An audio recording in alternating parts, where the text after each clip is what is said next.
Alors, j'ai installé tout le tableau pour pouvoir faire une séance qui va concerner à la fois les petits pour terminer l'apprentissage de l'écriture du mot maman en respectant bien le sens de l'écriture de chaque lettre. Alors, on a déjà fait le M, le A, je refais un M, j'ai refait un A, et là, aujourd'hui, on va faire la dernière lettre qui manque. La dernière, elle est tout à droite, et elle s'appelle N. Alors, c'est celle qu'on va écrire tout à l'heure quand on aura fini ici. Hop, hop, hop. Pour les grands, on va faire le même principe d'apprentissage que les petits, mais vous n'êtes plus chez les petits. Le sens des lettres en majuscule, vous le connaissez très bien. Alors, je vous ai mis plusieurs choses. Tout autour, j'ai commencé à faire un décor avec les œuvres d'art pour faire l'abécédaire de notre classe. Alors, j'ai Augustin qui m'a déjà envoyé le sien. Ça, c'est le mien. Ça, c'est Sohan, je crois. Noah. Ça, c'est encore moi. Ça, c'est Noah, je crois. Non, c'est là, Noah. Et il me manque encore les 2 lettres de Méline, les 2 lettres de Lola. Je suis en train de plastifier les 2 lettres de Milan, c'est OK. Donc ceux qui ne m'ont pas encore fait parvenir leurs lettres de l'abécédaire, ça serait super que vous me le fassiez parvenir. C'est aussi pour vous faire penser à vous entraîner à mettre les lettres de l'alphabet dans l'ordre alphabétique. Vous vous souvenez cette séance où on apprenait à suivre l'ordre de l'alphabet pour savoir comment est-ce qu'on range les lettres dans l'ordre alphabétique. Donc ça, c'est surtout un pense-bête. Ça veut dire pour vous faire penser qu'il faut s'entraîner pour bien savoir le faire. Et pour les grands, j'ai aussi mis la référence de l'alphabet écrit en attaché. Parce qu'aujourd'hui, je vais vous envoyer... Alors ça, c'est le cahier d'Augustin. J'ai préparé sa page d'écriture. Et je vais vous l'envoyer scanner pour que vous puissiez vous aussi faire votre page d'écriture. Augustin, je te l'enverrai bien sûr scanner. Ça, c'est ton vrai cahier d'écriture. Donc aujourd'hui, on va s'entraîner à écrire les lettres en attaché, mais pas toutes les lettres en attaché. J'ai choisi de commencer par les lettres où tu utilises le rond et le sens du rond. Parce que quand en graphisme, on a appris à tracer des ronds, à respecter le sens, à commencer en haut, à tourner vers la gauche, à savoir les écrire entre 2 interlignes bien collées en haut et en bas, c'était pour en arriver après à écrire les lettres qui ont un rond dans leur écriture. Donc déjà, on va commencer par chercher dans cet alphabet de référence quelles sont les lettres où vous voyez un rond. Alors c'est assez facile parce qu'on en voit tout de suite une qui utilise le rond. C'est la lettre A. Et oui, elle utilise le rond parce que d'abord tu commences en haut, tu tournes vers la gauche pour faire un joli rond, puis tu lui colles une canne à sa droite avec une petite main. Voici le A en attaché. Ensuite, on continue l'alphabet. B, non. C, non. Et le D utilise le graphisme du rond. Alors, le D. Je commence mon rond en haut, je tourne vers la gauche, je reviens le fermer en haut. Et là, cette fois, la canne n'est pas petite, sinon ça ferait de nouveau un A. Elle est moyenne, elle commence à la 2e interligne. Là, je n'ai pas d'interligne, mais je vise. Et je fais une canne moyenne qui est aussi collée dans le dos du rond. Hop, voilà, à droite. Le A ressemble vraiment au D, sauf que le D a une canne moyenne. Ensuite, on continue. Le E n'a pas le graphisme du rond. Le F n'a pas le graphisme du rond. En revanche, le G a le graphisme du rond. Je commence en haut, je tourne vers la gauche, je reviens en haut. Ça, on le sait très très bien. Et cette fois, à droite du rond, ce n'est pas une petite canne, ce n'est pas une moyenne canne, C'est une boucle descendante. C'est pour ça qu'on a appris à faire le graphisme des boucles descendantes. Donc là, tu te colles à droite du rond. Tu descends tout droit comme s'il avait mangé un bâton. Tu tournes vers la gauche pour faire ta boucle descendante. Et tu reviens croiser. On verra que ça se passe à la ligne 0. Et voilà la lettre G qui utilise le graphisme du rond. H, non. I, non plus. J, non plus. K, non plus. L, non plus. M, non plus. N, non plus. O utilise le graphisme du rond. Tu commences en haut. Tu tournes vers la gauche. Tu reviens en haut. Tu fermes. Mais attention là, tu ne lèves pas ton feutre. Tu repasses sur le rond, sur le même chemin. Et tu tournes à l'intérieur pour aller faire une petite main en sortant à droite du rond. Alors, sur mon poster, je ne l'aime pas, ce O. Je trouve qu'il est mal écrit. Regardez. Là, tu continues sur le même chemin et tu traverses pour aller faire ta petite main. Eux, ils ont oublié de traverser. Alors là, je l'ai rectifié. Et j'entoure le O qui utilise le rond. P n'utilise pas. Q utilise le rond. Je commence en haut. Je tourne vers la gauche. Je reviens en haut. Je colle un bâton qui descend en dessous de la ligne 0. Tout droit. Et ensuite, je lui fais une petite main en revenant à la hauteur de la ligne 0. Q a donc le sens du rond dans son écriture. R ne l'a pas, S ne l'a pas, T ne l'a pas, U ne l'a pas, V ne l'a pas, W ne l'a pas, X ne l'a pas, Y ne l'a pas, Z non plus. Donc aujourd'hui, on va faire du travail, des exercices, des petites choses pour apprendre à très bien écrire un A, un D, un G, un O, un Q en attaché pour les grands.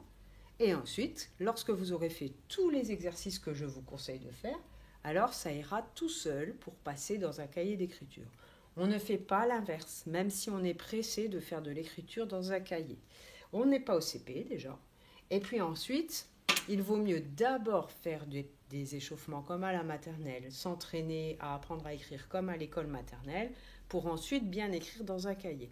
Ne pas aller trop vite, c'est plutôt payant parce qu'après on écrit très bien. Donc d'abord, je vous propose que ce soit les petits pour apprendre à écrire le N de maman, ou bien les grands pour apprendre à faire le A, le D, le G, le O et le Q, de prendre de la pâte à modeler et de bien la malaxer pour qu'elle soit très très malléable. Malléable, ça veut dire que tu peux en faire ce que tu en veux. Lorsqu'elle est très malléable, les petits, vous allez faire une longue saucisse, un long colombin que l'on va découper en 3. Un pour faire le bâton qui descend tout droit, un autre qu'on refera partir de tout en haut pour faire un bâton qui descend penché vers la droite, stop, et le troisième qu'on collera en bas pour faire remonter tout droit. Donc, je descends tout droit, je lève, je retourne en haut, je descends penché vers la droite, stop, je ne lève pas, et je retourne tout droit vers en haut. Et les grands, il va falloir faire des saucisses ou des colombins qui vont nous servir à écrire d'abord A, c'est-à-dire un long colombin qu'on mettra en forme de rond, qui commencera en haut et qui tournera vers la gauche, qui reviendra pile en haut, et un deuxième qui servira à faire cette petite canne de la même hauteur que le rond. Alors j'y vais pour mon colombin.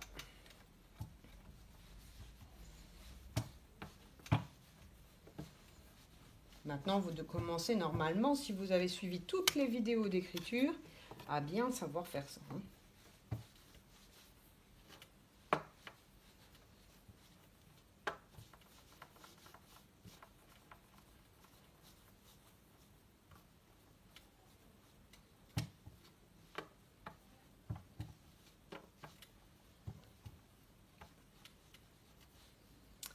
Alors, je vais aller régler juste la caméra pour que vous voyez sur la table ce que je propose de faire.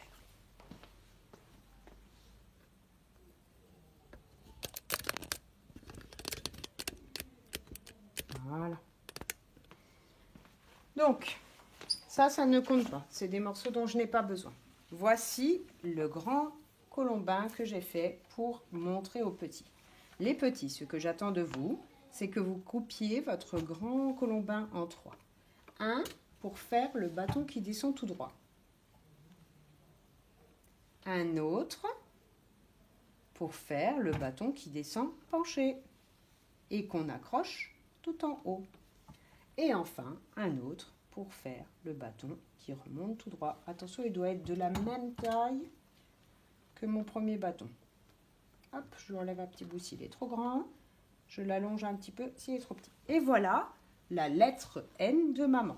Donc comme d'habitude, on en fait une, puis on en fait plusieurs, autant qu'on peut.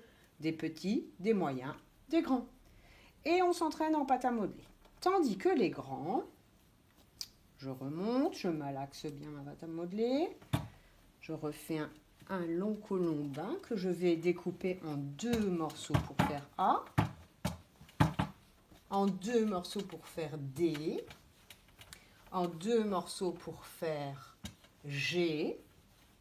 Mais pour faire O, on ne fera qu'un long colombin. Alors là, je vais vous montrer A.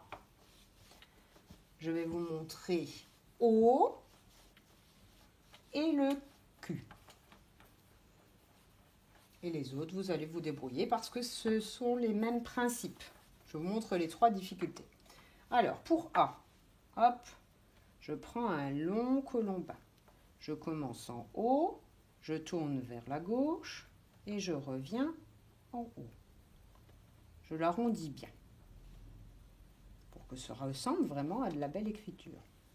Ensuite, je prends un autre colombin pour coller de la même hauteur que le rond, une petite canne qui tourne pour faire une petite main. Pas une grande main, une petite main. Donc je coupe si la canne est trop grande. Voici A. De la même manière, vous allez pouvoir faire D. Cette fois, ma canne est moyenne.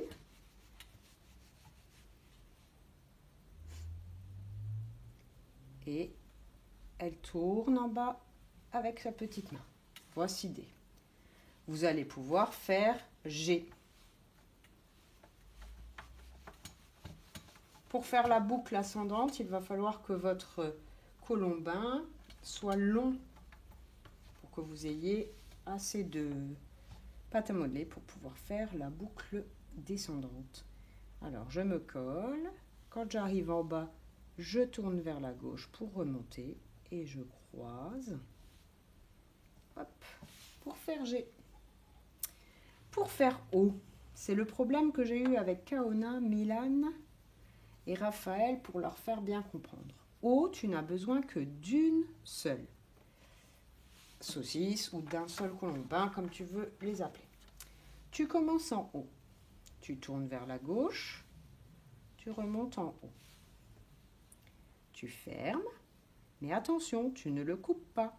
Tu repasses sur le même chemin et tu tournes à l'intérieur de ton rond pour pouvoir ressortir en faisant une main en l'air de l'autre côté. Voilà. Pour faire O, je voudrais que tout le monde rentre bien ça dans ses mains, dans sa tête, dans ses yeux, que tu commences en haut, tu tournes vers la gauche, tu remontes, tu ne t'arrêtes pas, tu repasses sur le même chemin, tu rentres à l'intérieur du rond et tu ressors en traversant et en remontant en haut à droite. Voilà pour O. Et pour Q, un colombin qui sert à faire le rond, donc qui commence toujours en haut et qui revient en haut, comme les petits quand on avait fait les ronds avec le beau nounours, il y a un petit peu longtemps maintenant.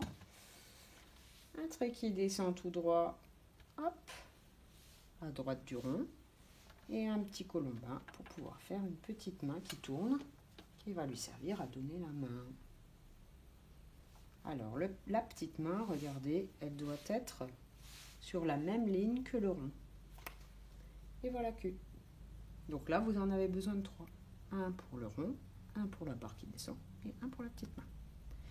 Alors, une fois que le travail avec la pâte à modeler est fait, vous pouvez prendre une photo avec toutes vos lettres en attachées en pâte à modeler.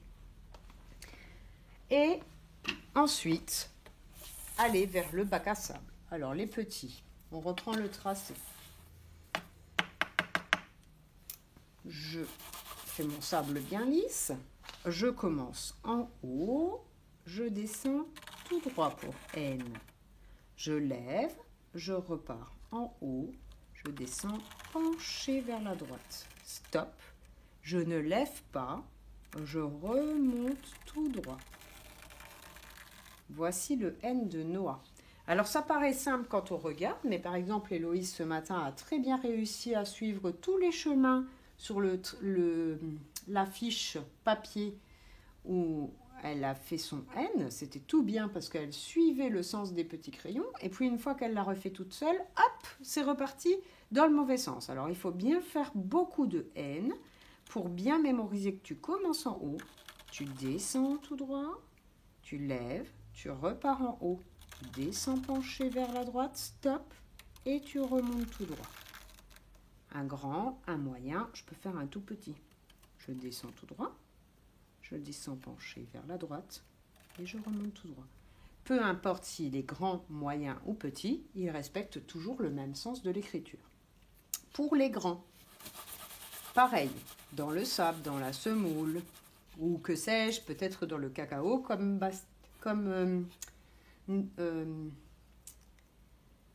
Raphaël Ellenbrandt. Alors, le A, tu commences en haut, tu tournes vers la gauche, tu reviens en haut.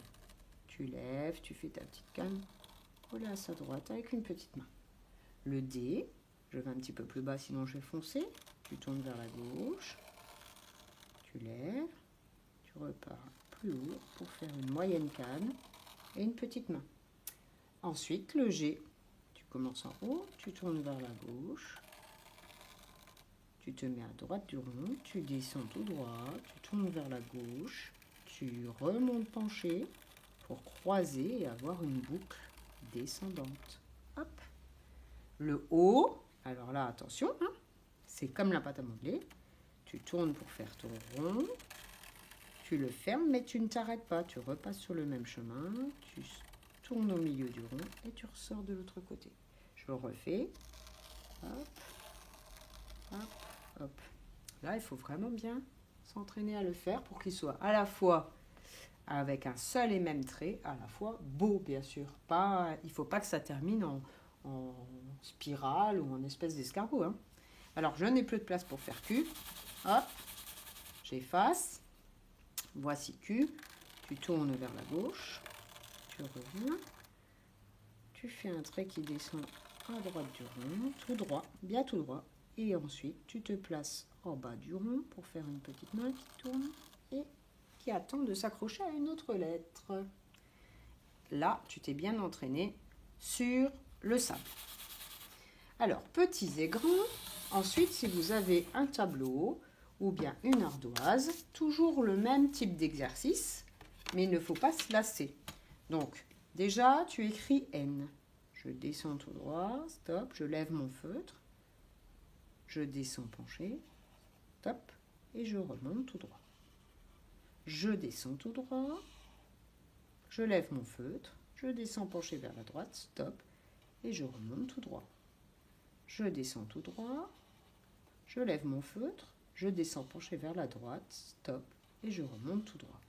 L'exercice suivant, quand tu auras fait tout ça, au lieu d'effacer avec un petit chiffon, tu vas faire effacer avec ton doigt, comme ça, en même temps, tu refais le chemin pour écrire N. Je descends tout droit, je lève mon doigt, je reviens en haut, je descends penché, je ne lève pas mon doigt et je remonte tout droit. Je descends tout droit, je lève mon doigt, je reviens en haut, je descends penché vers la droite, je ne lève pas mon doigt et je remonte, etc. Vous allez faire ça et vous entraîner. Les grands, vous allez d'abord vous entraîner à écrire A, D, G, O et Q sur une feuille non lignée. pour que ce soit joli. Attention, joli. A, D,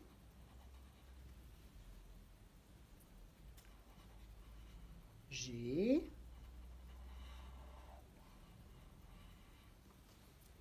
O,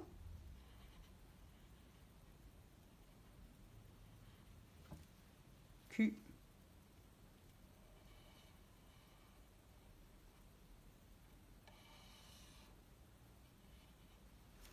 Alors celui-là, il n'est pas beau, il ne me plaît pas. C'est parce que je me suis pas bien... J'ai pas mon ardoise en face de moi pour pouvoir vous montrer sur la caméra. Alors, applique-toi quand même, maîtresse.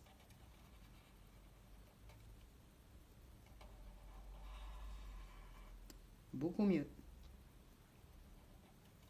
Voilà. Alors, les grands seulement. Lorsque vous aurez fait ce travail, vous allez prendre votre feuille lignée.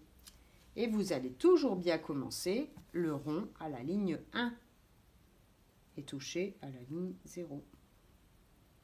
A, D, là on commence à la ligne 2, G, on commence toujours à la 1, et donc naturellement la boucle qui descend, elle va descendre comme tout à l'heure, le J tourner quand elle touche la moins 2 et se croiser pile à la 0. Ensuite O,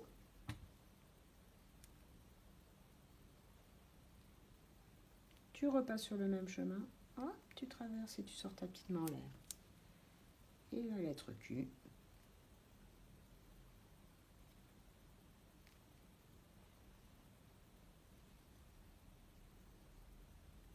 Voilà, ça c'est votre travail. Vous allez écrire A, D, G, O, Q. A, D, G, O, Q. Jusqu'à ce qu'on arrive tout en bas. Et dans votre cahier, ça sera l'inverse. Moi, j'aurais mis un modèle ici.